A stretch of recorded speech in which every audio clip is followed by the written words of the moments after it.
Civic, please. More Civic. There it is. There you go. You wish, you ask, and there you go. Here we go. Thank you very much for that, our director of cameras and photography here as well. So Jordan Cox, here's the man that has an absolute cult following at the moment. Famous overnight is the quote, and you'll see why in a minute, because he is absolutely ragging this little Honda Civic. Here we go. Well, camera will zoom right in as the rear wheel steps off the deck, coming into McPhillamy Park. How late does he brake?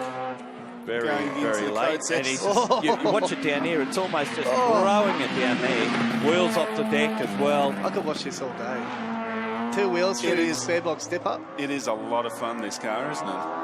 It is, and just the way he drives it too, like he is absolutely flat out. The thing with front-wheel drive cars is you have to be on the throttle all the time. The moment you get off that throttle. We're all in the second sector, and he's now He's wheeling him in. Yep. He took a second out of him on that lap. So the chase is on. That lead now, just 0.3 of a second, Cam. Another update from the lane guys. Andros in with lots of body work. The scrutineers have been all over it. Back out on track now, but day done for him in this race anyway. Yeah, he's not going to do much to back down there. He's 25th at the moment. Thank you, Cam. The fight for the lead is alive. So with the yellows out down at turn 9, Chris Brown needs to be close enough that he can get a run onto the back straight and get him before turn 8, because once they get through turn 8, they're in that yellow flag zone down into turn 9. You can't overtake in that spot there. How's the power from the Toyota lifting the left front wheel out of the corners? And he's going to be quicker in a straight line. Now, has he got the bravery to go around the outside at turn 8? That's a wise move to pull back in behind him. Now, this is the part of the racetrack where Luffy was talking about. Are the yellows still down here?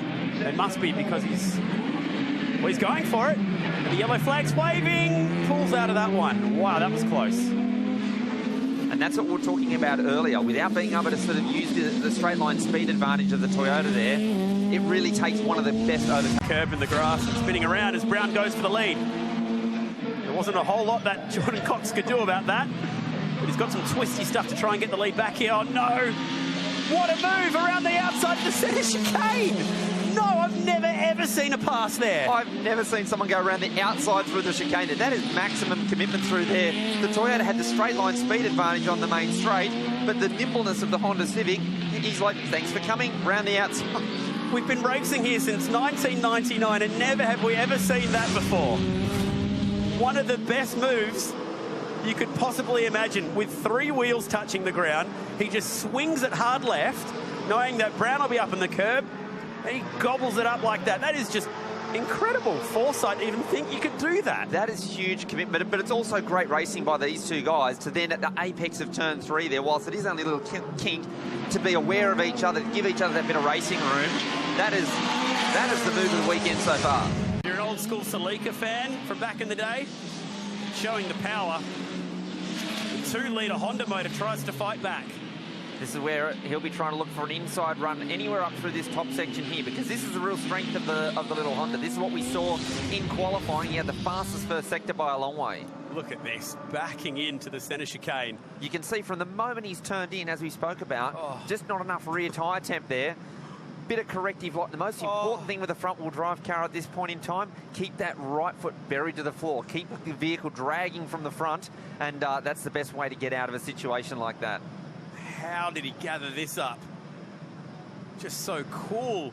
Probably followed that exact bit of advice that Warren Luff had. Just plant that right foot and maybe a bit of luck will drag you out of the situation. Got away with that one. And I get the feeling maybe the 99, Saren just probably just backed out of it thinking, I'm going to wear that little Honda if I'm not careful. Great replay sequence at the start of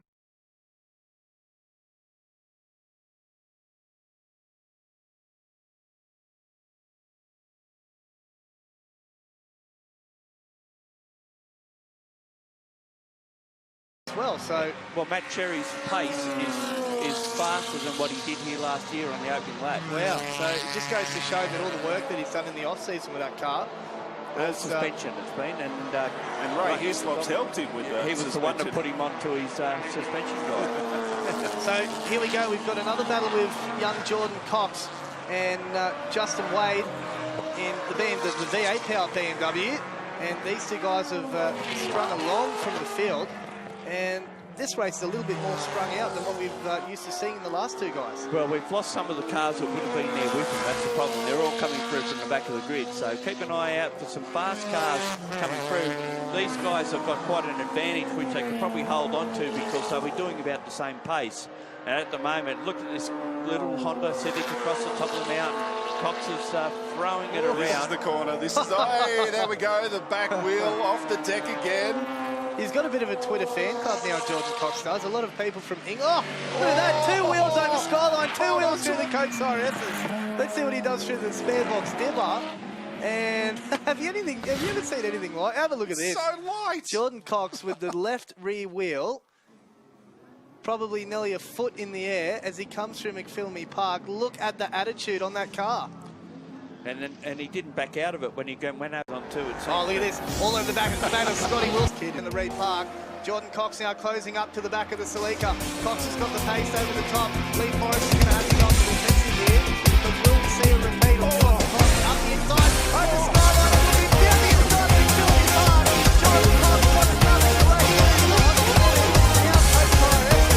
And that again was a very, very close enough up. Yeah, I don't think he's going to get in there, but you never know.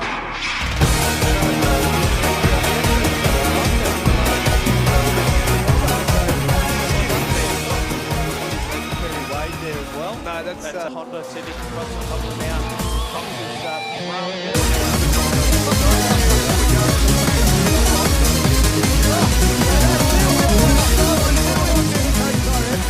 Let's see what he does with the spare box dipper.